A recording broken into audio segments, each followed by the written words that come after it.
Have you ever walked into a public restroom and felt like someone was watching you? In 2005, a maintenance worker in Nevada felt exactly that. What he found behind a loose tile would solve a 20-year-old mystery that had haunted an entire state. The Rizzo family vanished without a trace in 1985. No bodies, no evidence, no answers, until that restroom revealed its dark secret. The case I'm about to tell you is one that law enforcement tried to bury. 3 separate agencies refused to comment when I reached out. The evidence I'll show you has never been made public, and the discovery that cracked this case wide open, it happened in the most ordinary place you could imagine. Before we dive into this twisted story, hit that subscribe button. Trust me, you're going to want to follow along with every detail of what I uncovered. And if you think you can solve this mystery before I reveal the truth, drop your theory in the comments right now. My name is Detective Marcus Rivera, and I've spent 15 years investigating cold cases that others have given up on. The Rizzo family disappearance became my obsession the moment I first read the file. What started as a routine missing persons case turned into something far more sinister than anyone could have imagined. It was August 15th, 1985. The Reagan era was in full swing, and America felt invincible. Families packed their station wagons and hit the open road without a second thought about safety. The Rizzo family was no different. Tony Rizzo, 42, worked as a mechanic in Reno. His wife Maria, 38, taught 3rd grade at the local elementary school. Their children, Danny, 16, Sophia, 14, and little Marco, 8, were typical American kids spending their summer break like any other. The family had planned a road trip to visit Maria's sister in Phoenix. It should have been a simple 12-hour drive through Nevada and Arizona. They had made this journey 3 times before without incident. Tony had checked the car thoroughly. Maria had packed enough snacks to feed a small army. The kids had their Game Boys, books, and travel games. Everything was perfect for what should have been a routine family vacation. I've driven that exact route myself dozens of times while investigating this case. Interstate 95, south through Nevada, is mostly empty desert, punctuated by small towns that barely register on most maps. The landscape is harsh, but beautiful in its own way. Mile after mile of sagebrush and rocky outcroppings stretching toward distant mountains. It's the kind of place where you can drive for an hour without seeing another car. The Rizzo family left their home at 6 a.m. sharp. Maria's sister Carmen was expecting them for dinner that evening. Tony was always punctual, sometimes to a fault. Maria had called Carmen the night before to confirm their arrival time. They had reservations at a motel in Phoenix for 3 nights. The kids were excited to see their cousins and spend time at the community pool. But they never made it to Phoenix. They never even made it out of Nevada. The last confirmed sighting was at a gas station in Beatty, Nevada, around 11 a.m. The attendant, a young man named Derek Phillips, remembered them clearly because little Marco had been fascinated by the old-fashioned soda machine. Tony had filled up the tank, bought some beef jerky, and asked for directions, even though he knew the way.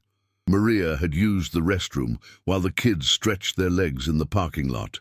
Derek told police that everything seemed normal. The family appeared happy and relaxed. Tony mentioned they were making good time and should reach Phoenix by dinner. There was no indication of any problems, no signs of distress. They pulled back onto Highway 95 South at approximately 11:15 a.m., and that was the last time anyone saw the Rizzo family alive. When they failed to arrive in Phoenix by evening, Carmen Rizzo Martinez became concerned. She tried calling their home, thinking perhaps they had delayed their departure. No answer.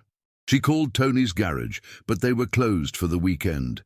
By 10 p.m., she was genuinely worried and called the police. The initial response was frustratingly typical for 1985. The Nevada Highway Patrol told Carmen that adults had the right to change their plans. Maybe they had decided to stay an extra night somewhere. Maybe they had car trouble and were staying at a motel until morning. They suggested waiting 24 hours before filing a missing persons report, but Carmen knew her sister. Maria was compulsively reliable. If she said they would be there by 7 p.m., they would be there by 7 p.m., unless something was seriously wrong. Carmen didn't wait for permission. She drove north from Phoenix that night, retracing the route she thought her sister's family would have taken. The search began in earnest the next morning when Carmen filed the missing persons report in person at the Las Vegas Metropolitan Police Department.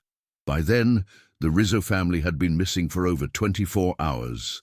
The clock was ticking, and everyone knew that the first 48 hours were critical in missing persons cases. The Nevada Highway Patrol organized the initial search effort. They focused on the route between Beatty and the Arizona border, approximately 200 miles of mostly empty highway. Search teams checked every rest stop, gas station, and side road. They flew helicopters over the vast desert looking for any sign of the family's 1982 blue Chevrolet Caprice wagon. What they found was absolutely nothing. No skid marks on the highway, no reports of accidents, no abandoned vehicle, no signs that the Rizzo family had ever continued south from Beatty. It was as if they had simply vanished into the desert air. The car, the family, everything had disappeared without leaving a single trace. Local law enforcement was baffled. Highway 95 South was a straight shot through the desert with very few places to turn off. The landscape was so open that an abandoned car would be visible from miles away.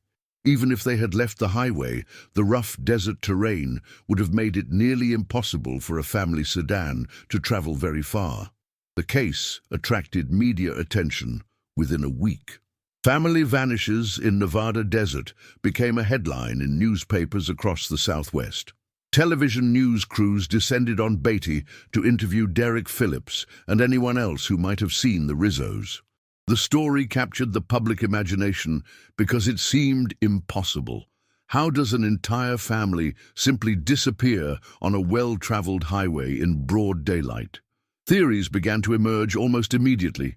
Some suggested that Tony had gambling debts in Las Vegas and the family had been kidnapped or killed by loan sharks. Others believed they had been victims of a random crime, perhaps murdered by drifters who then disposed of the bodies and car in the vast Nevada wilderness. More exotic theories included alien abduction and government conspiracies related to nearby nuclear testing sites. The FBI joined the investigation after 2 weeks when it became clear that local and state authorities were making no progress. Special Agent Patricia Cole was assigned to lead the federal investigation. She was a seasoned investigator with experience in complex missing persons cases. Her first action was to expand the search area to include all of southern Nevada and northern Arizona. Agent Cole's team interviewed hundreds of people along the suspected route. They checked every motel, diner, and gas station within a 300-mile radius. They ran background checks on everyone the Rizzo family knew, looking for any potential enemies or suspicious connections. They examined the family's finances, phone records, and personal relationships with microscopic detail. Nothing unusual emerged from any of these investigations. The Rizzos were exactly what they appeared to be, a normal, middle-class American family with no enemies, no dark secrets, and no reason to disappear voluntarily. Tony's finances were stable. Maria had no romantic entanglements. The children were good students with no involvement in drugs or gangs. Every aspect of their lives suggested people who were content with their routine existence. The search for the physical evidence continued for months.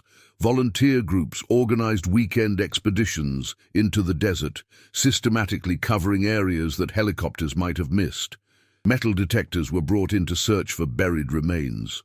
Psychics offered their services, claiming they could sense where the family had died. None of these efforts produced any tangible results.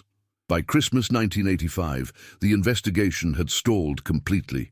The FBI had exhausted their leads and officially moved the case to inactive status. Local media stopped covering the story. The volunteers stopped organizing search parties. The Rizzo family became just another unsolved mystery in a state that had seen more than its share of people disappear into the desert. Carmen Rizzo Martinez never stopped looking for answers. She hired private investigators with her life savings. She organized annual memorial drives along Highway 95, hoping to keep the case in the public eye. She appeared on true crime television shows whenever producers would listen to her story. But as the years passed, even she began to lose hope that she would ever learn what happened to her sister's family. The case file grew thick with false leads and dead ends. People claimed to have seen the Rizzos in Mexico, Canada, and various cities across America. Every sighting was investigated and debunked. Supposed confessions from deathbed criminals were recorded and found to contain no verifiable details. The mystery only deepened with time. I first encountered the Rizzo case in 1998 when I was a junior detective with the Las Vegas Metropolitan Police. The file had been transferred to our cold case unit, where it sat among hundreds of other unsolved mysteries. I was immediately struck by how complete the family's disappearance had been.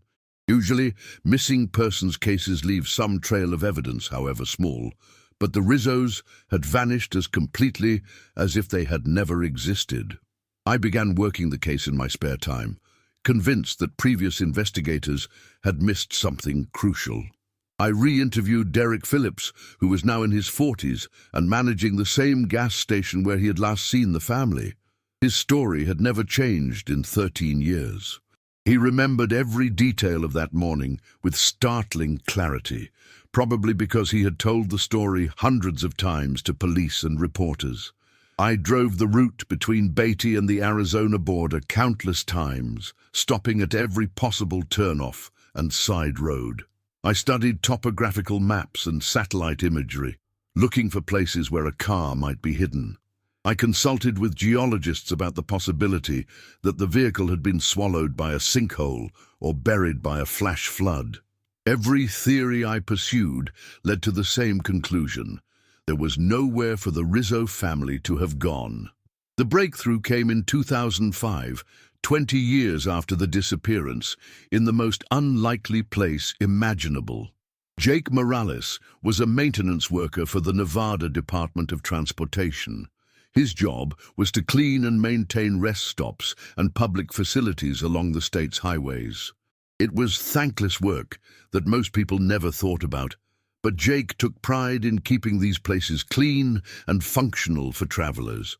On March 12, 2005, Jake was performing routine maintenance at a rest stop near Indian Springs, about 50 miles northwest of Las Vegas. This particular rest stop was built in 1987, 2 years after the Rizzo family disappeared. It consisted of a small parking area, some picnic tables, and a concrete building housing men's and women's restrooms. Jake had been working at this location for 8 years and knew every inch of the facility. That morning, he noticed that one of the tiles in the men's restroom was loose. It was a small ceramic tile, part of the decorative border that ran around the room at shoulder height. Jake had a perfectionist streak and couldn't stand seeing maintenance issues left unaddressed.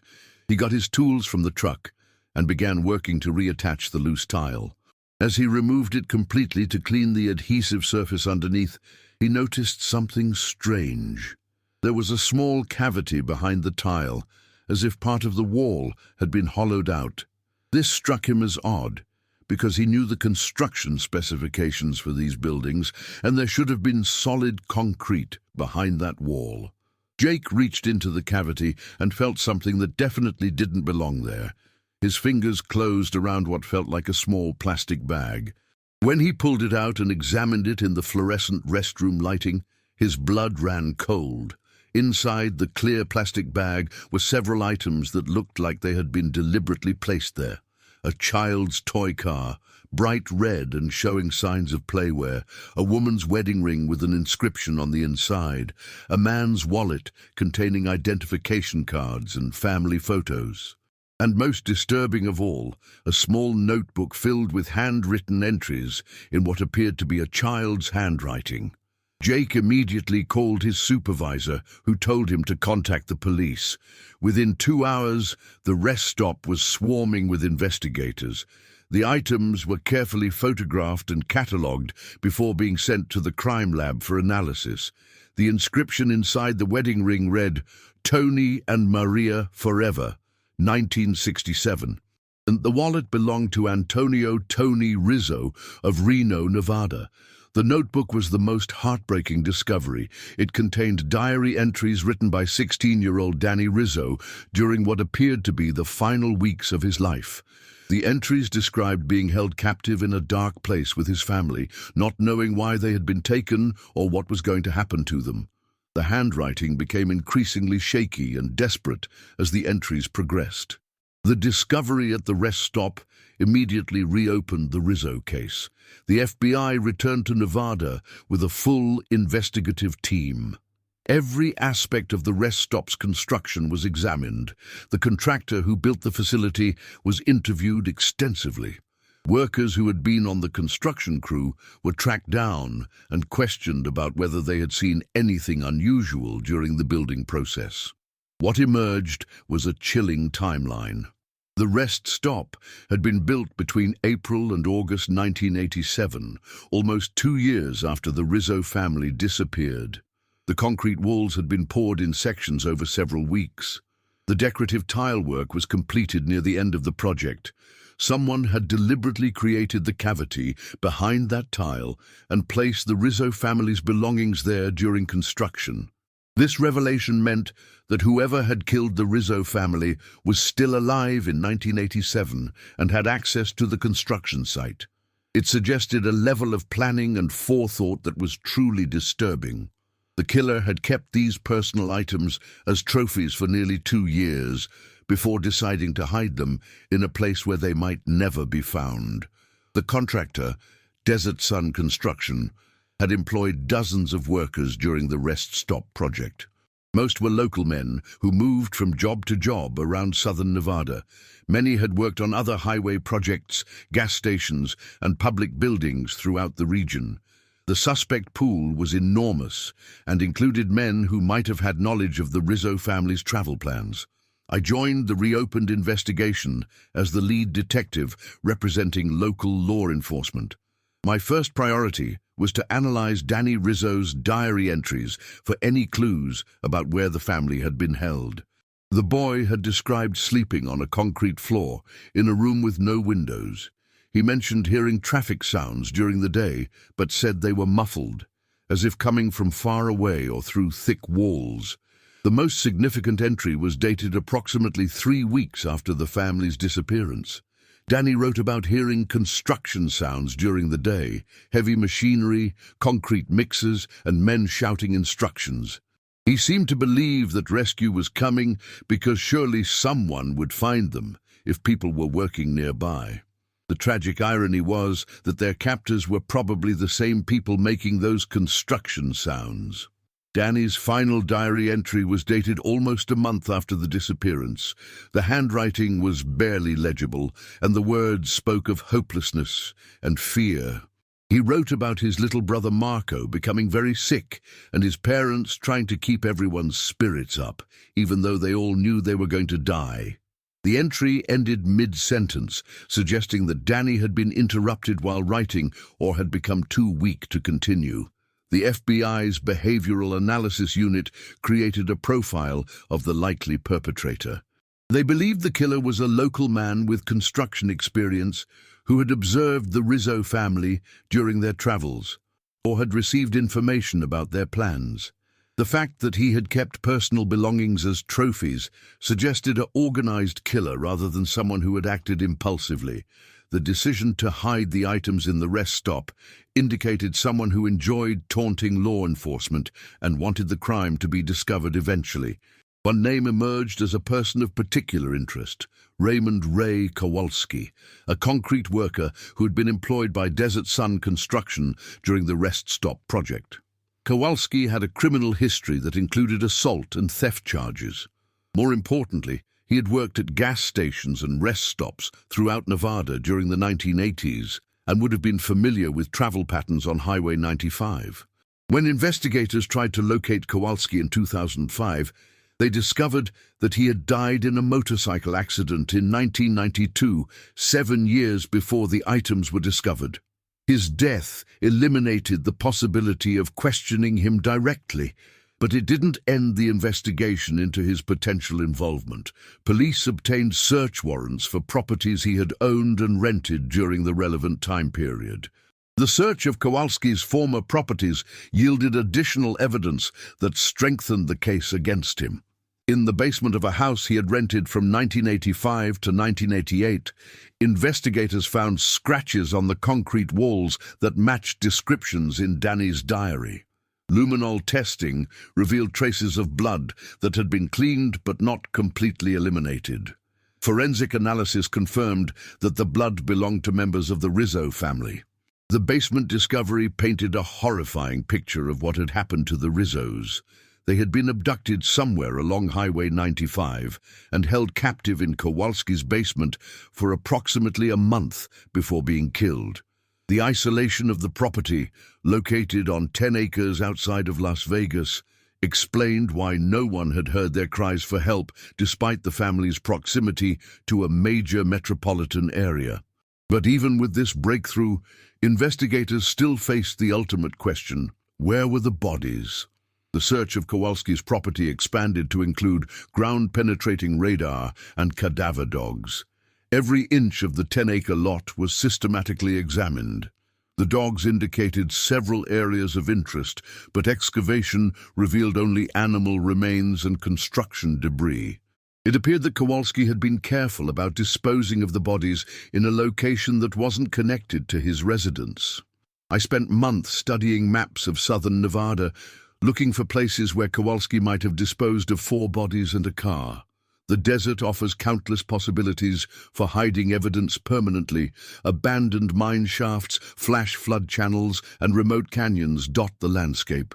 Without more specific information, searching for the Rizzo family's remains would be like looking for 4 needles in a haystack the size of a small state. The investigation took an unexpected turn when investigators discovered that Kowalski had worked on several other construction projects during the late 1980s and early 1990s.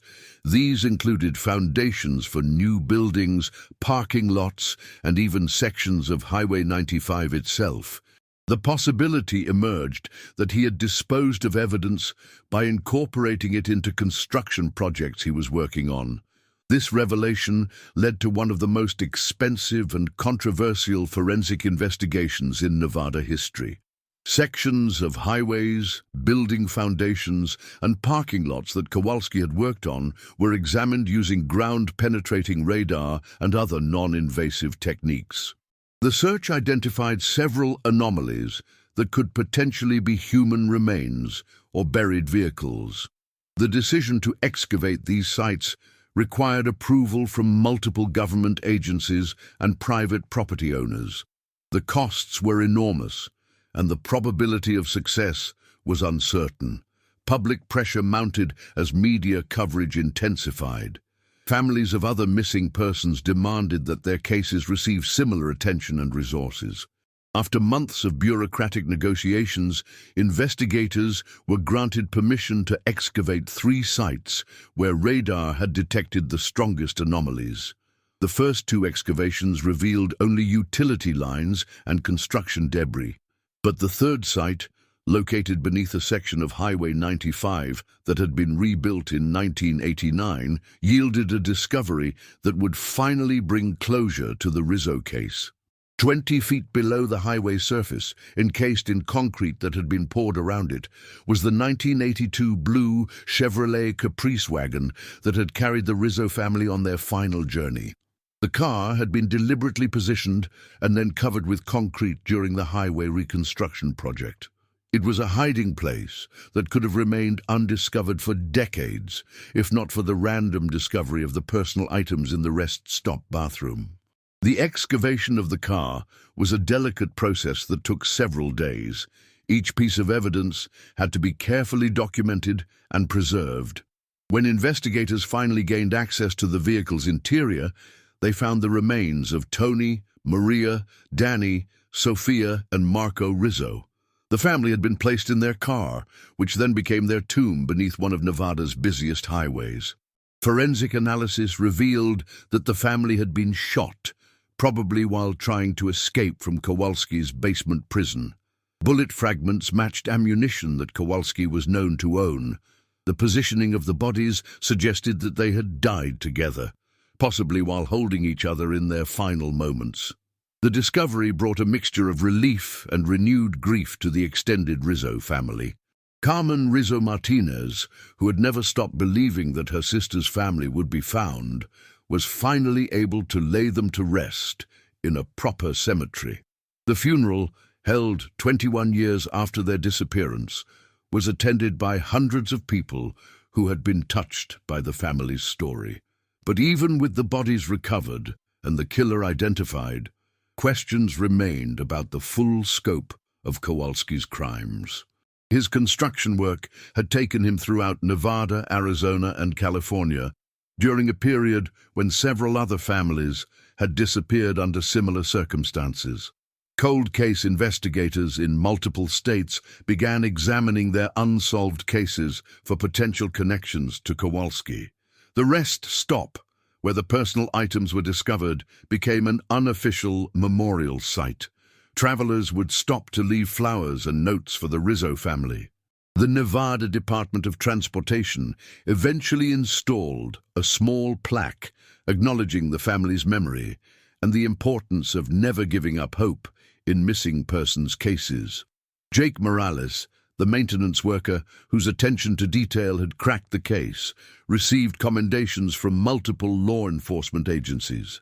He continued working at rest stops throughout Nevada, but he never stopped thinking about that March morning when a loose tile changed everything. He often wondered how many other secrets might be hidden in plain sight, waiting for someone to notice that something wasn't quite right. The Rizzo case became a textbook study in criminal investigation and the importance of preserving evidence indefinitely. The personal items that Kowalski had hidden might have remained undiscovered forever if not for routine maintenance and one man's commitment to doing his job properly. It demonstrated that cold cases are never truly cold as long as someone is willing to keep looking for answers. As I concluded my investigation and prepared the final report, I couldn't stop thinking about Danny Rizzo's diary entries.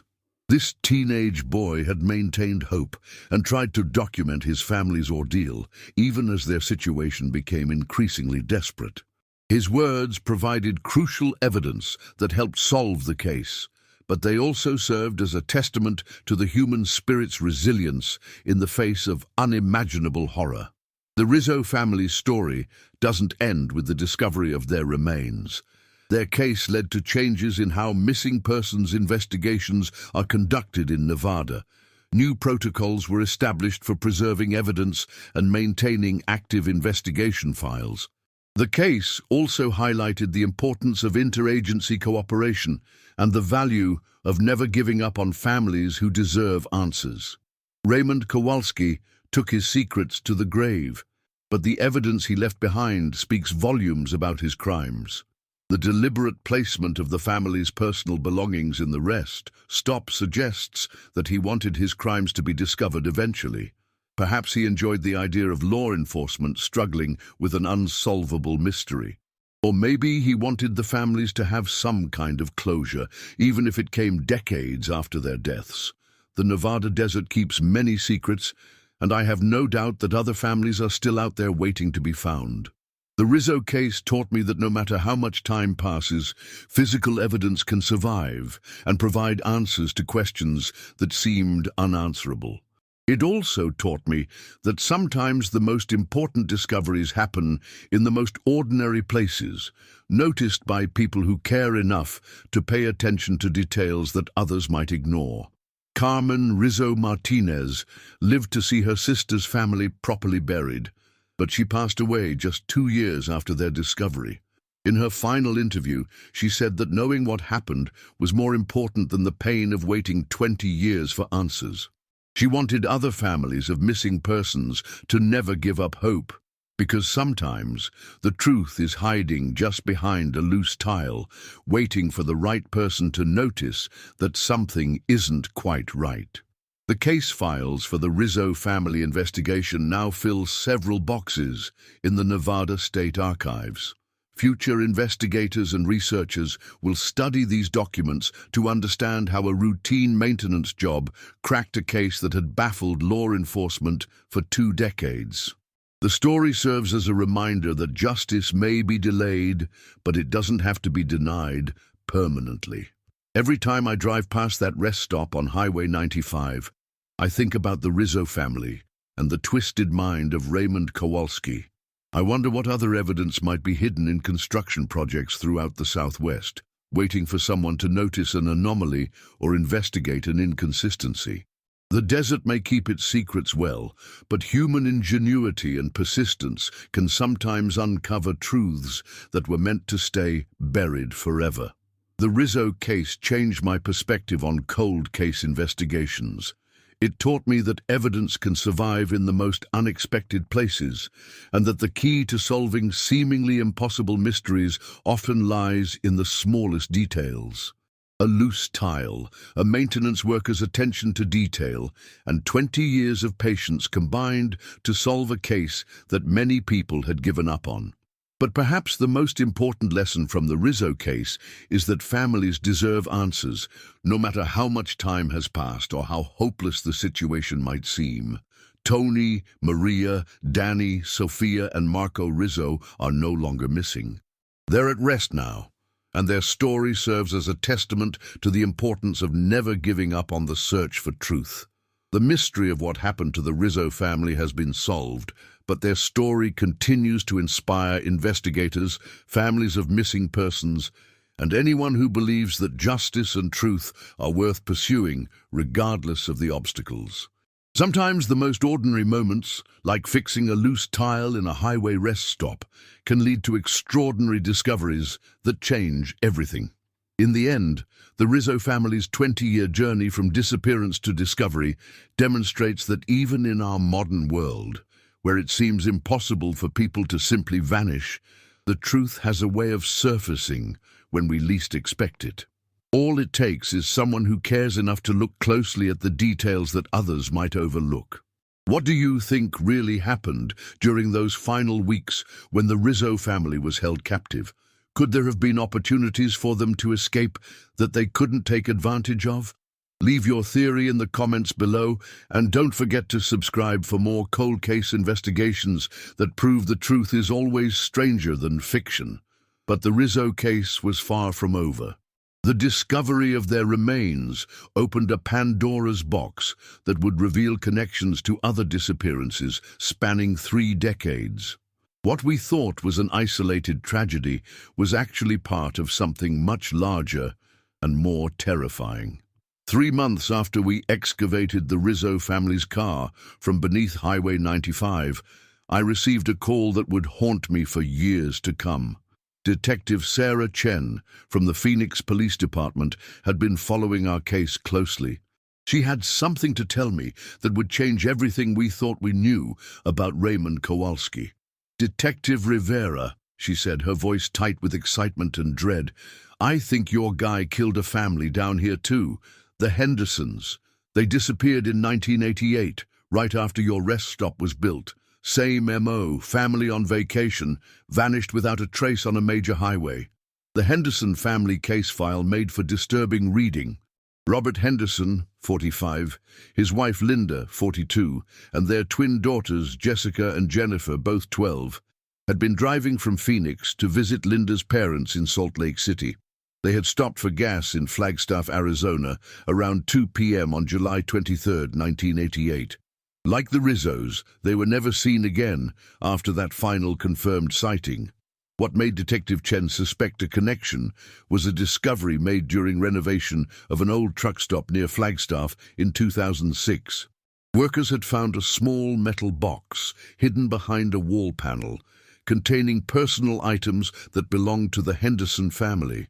A child's bracelet with Jessica engraved on it, Robert Henderson's company ID badge, Linda's reading glasses with distinctive purple frames that her parents had described to police. The parallels to the Rizzo case were impossible to ignore. A family disappearing on a major highway, personal belongings hidden in a public building during construction or renovation. No other physical evidence left behind. The methodical nature of the crimes suggested the same perpetrator. I flew to Phoenix the next week to examine the Henderson evidence personally. The truck stop where the items were found had undergone major renovations in 1989, just 2 years after the rest stop containing the Rizzo evidence was built. Records showed that Desert Sun Construction, Kowalski's employer, had subcontracted some of the electrical work for that renovation project. The connection was circumstantial but compelling. Kowalski had been in the right place at the right time to commit both crimes. His work as a contractor took him throughout the Southwest, giving him intimate knowledge of highway routes and construction schedules. Most importantly, his psychological profile suggested someone who would commit similar crimes repeatedly if given the opportunity. Detective Chen and I began collaborating on a comprehensive review of missing persons cases throughout Arizona, Nevada, Utah, and California during the period from 1983 to 1992, when Kowalski died in his motorcycle accident. We were looking for families who had disappeared while traveling on major highways, particularly cases where no physical evidence had ever been recovered. The results were chilling. We identified 11 cases that potentially fit Kowalski's pattern. Families ranging in size from 3 to 6 members, all disappeared during daylight hours while traveling well-known routes. None of the vehicles were ever found. In several cases, the families had been driving routes where Kowalski's construction company had ongoing projects. The most disturbing case was the Yamamoto family from Los Angeles. Parents Hiroshi and Keiko, along with their 3 children aged 8, 10, and 14, had disappeared in 1987 while driving to a family reunion in Denver. Their route would have taken them through Nevada on Interstate 15, just 50 miles from where Kowalski was working on a highway expansion project. What made the Yamamoto case particularly significant was a report filed by a Nevada Highway Patrol officer in 1987. Trooper William Nash had responded to a call about a suspicious person near a construction site along Interstate 15. When he arrived, he found a man matching Kowalski's description, loading what appeared to be large bundles into a concrete mixer truck. The man claimed to be disposing of construction debris, and Nash had no reason to suspect anything criminal. Trooper Nash's report had been filed and forgotten, but it took on new significance when viewed in light of the Rizzo discovery. The location where Nash encountered the suspicious activity was approximately 2 miles from where the Yamamoto family's cell phone had last pinged a tower before going silent forever. I requested permission to examine the highway section where Nash had filed his report. Ground-penetrating radar revealed multiple anomalies beneath the roadway, similar to what we had found at the Rizzo burial site. The implications were staggering. If our suspicions were correct, Interstate 15 might contain the remains of the entire Yamamoto family, permanently entombed beneath thousands of tons of concrete and asphalt. The cost and complexity of excavating a major interstate highway made immediate investigation impossible. Instead, we focused on gathering additional evidence to support our theory. We interviewed retired construction workers who had been present during the 1987 highway project. Several remembered Kowalski as a loner who often worked late shifts when most other crew members had gone home. One former co-worker, Miguel Santos, provided particularly damning testimony. He recalled finding Kowalski on the construction site very early one morning, around 4 a.m., claiming that he had come in early to get ahead on the concrete work. Santos thought it was odd because Kowalski had never shown that kind of initiative before. More suspicious was the fact that Kowalski's clothes were dirty and torn, as if he had been doing physical labor in difficult conditions. Santos also remembered that Kowalski had been driving a different truck that morning, claiming his regular vehicle was in the shop. The truck he was using was larger than necessary for the work he was supposed to be doing, with a cargo area that could easily transport multiple bodies. Santos hadn't thought much of it at the time, but 20 years later, the memory took on sinister implications. The investigation expanded to include forensic accounting of Kowalski's finances during the relevant time period. Bank records showed several large cash deposits that coincided with the dates when families had disappeared. While this could have been explained by legitimate construction work, the timing was suspicious enough to warrant further investigation. Most disturbing was the discovery that Kowalski had purchased a large freezer unit in 1985, just months before the Rizzo family disappeared. The freezer was installed in a storage unit that he rented under a false name. When investigators finally located and opened the storage unit in 2007, they found the freezer still there, though it had been disconnected from power for years. Forensic analysis of the freezer revealed trace amounts of human DNA from multiple individuals. The samples were too degraded to make positive identifications, but they confirmed that human remains had been stored in the unit at some point. The discovery suggested that Kowalski had kept his victims' bodies for extended periods before disposing of them in his construction projects. This revelation added a new dimension of horror to the case. The families hadn't just been killed quickly and buried. They had been kept as trophies, stored like meat in a freezer, while Kowalski planned the perfect disposal method. The psychological implications were staggering, suggesting a level of premeditation and sadism that exceeded anything we had previously imagined. The freezer discovery led to a comprehensive review of all storage units that Kowalski had rented during his lifetime. Property management companies were surprisingly cooperative once they understood the scope of the investigation. Most of the units had been cleaned out years earlier, but two contained items that provided additional insight into Kowalski's mindset. In one unit, investigators found detailed maps of highway systems throughout the Southwest, with construction projects marked in red ink. Dates were written next to many of the markings, and several corresponded to periods when families had disappeared. The maps suggested that Kowalski had been planning his crimes systematically, identifying opportunities months or even years in advance. The second storage unit contained what could only be described as a serial killer's trophy collection.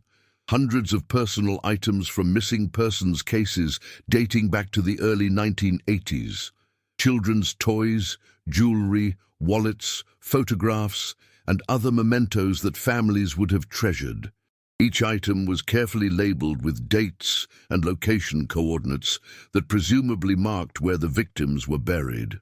The scope of Kowalski's crimes became clear as investigators matched the trophy items to missing persons reports.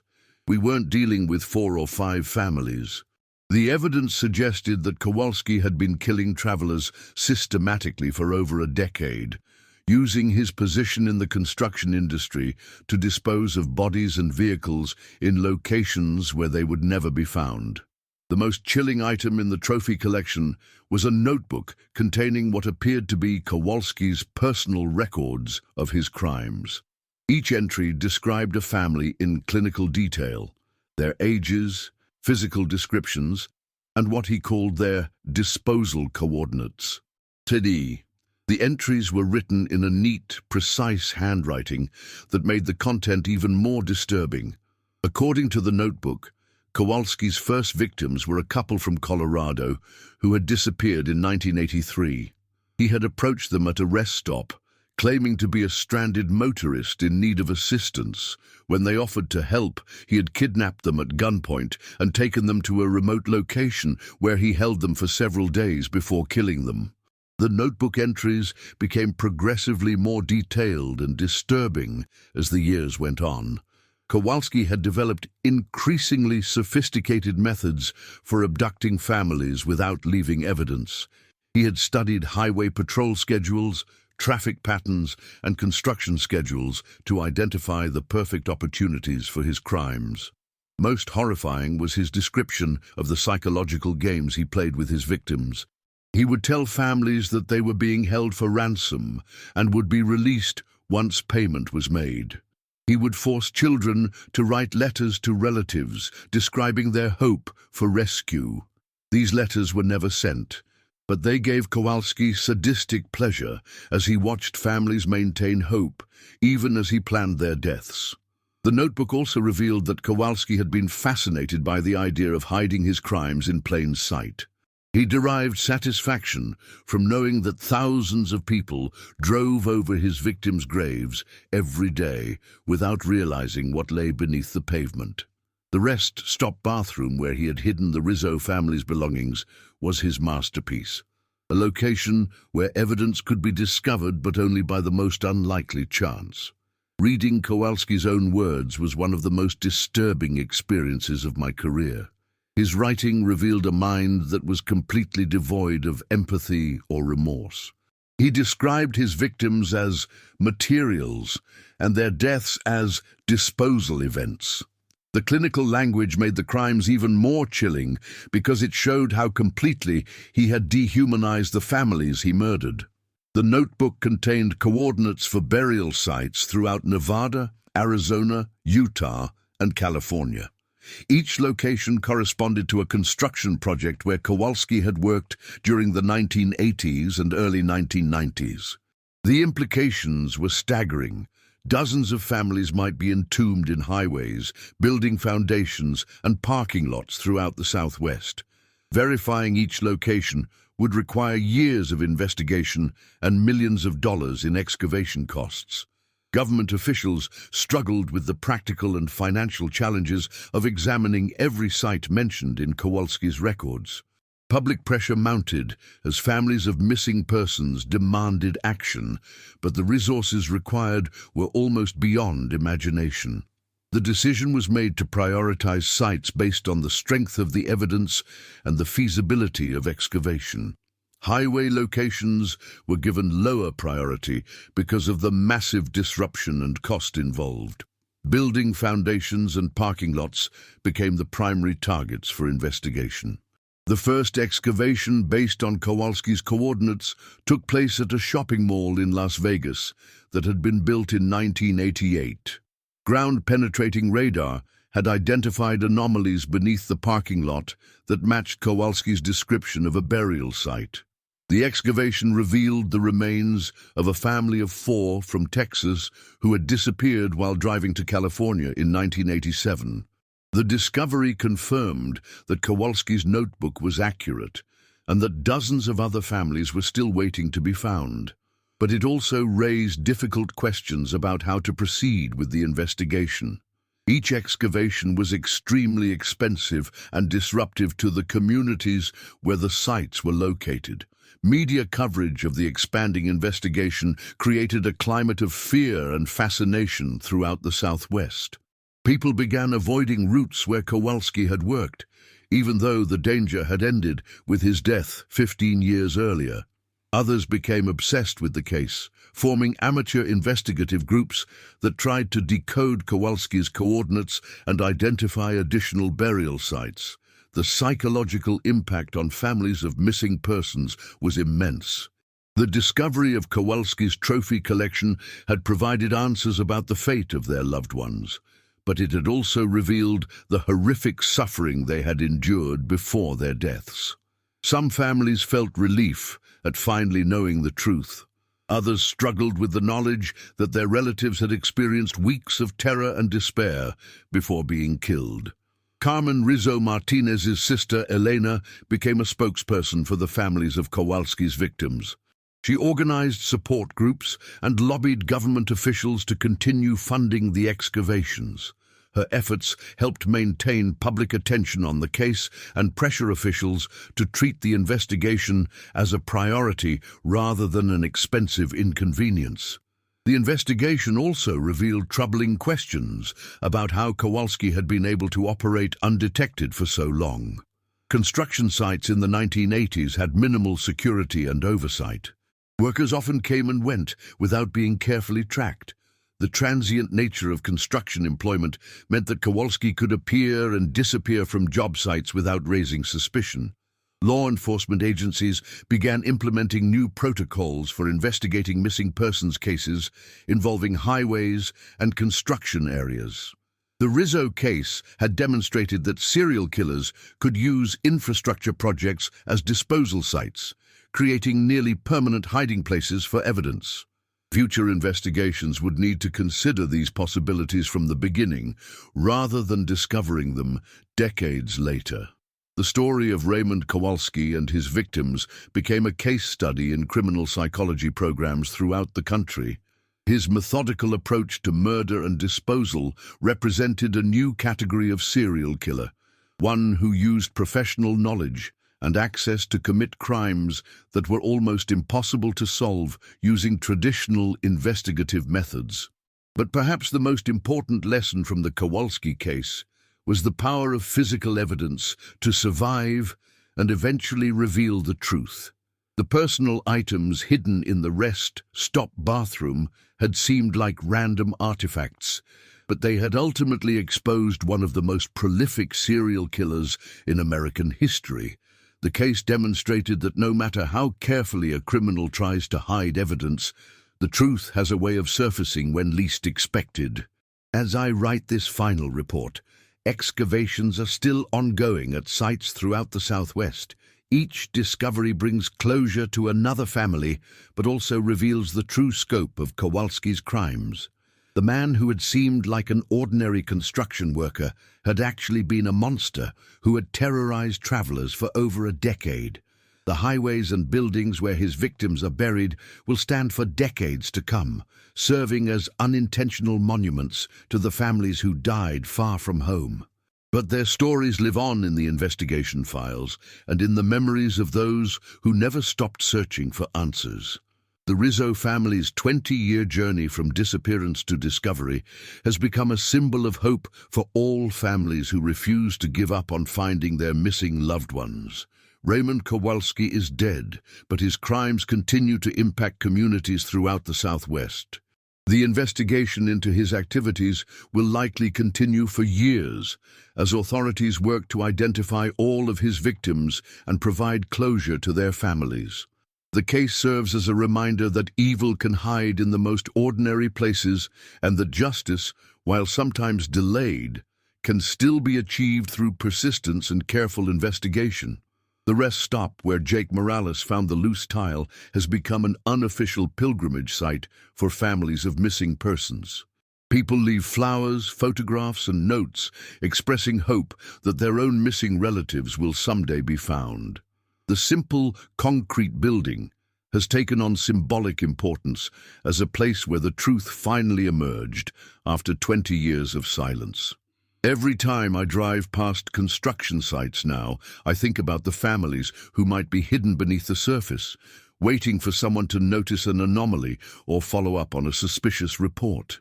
The Kowalski case has changed how I view the landscape of the American Southwest. What once seemed like empty desert and modern infrastructure now appears as a potential crime scene where dozens of families may be waiting to be discovered.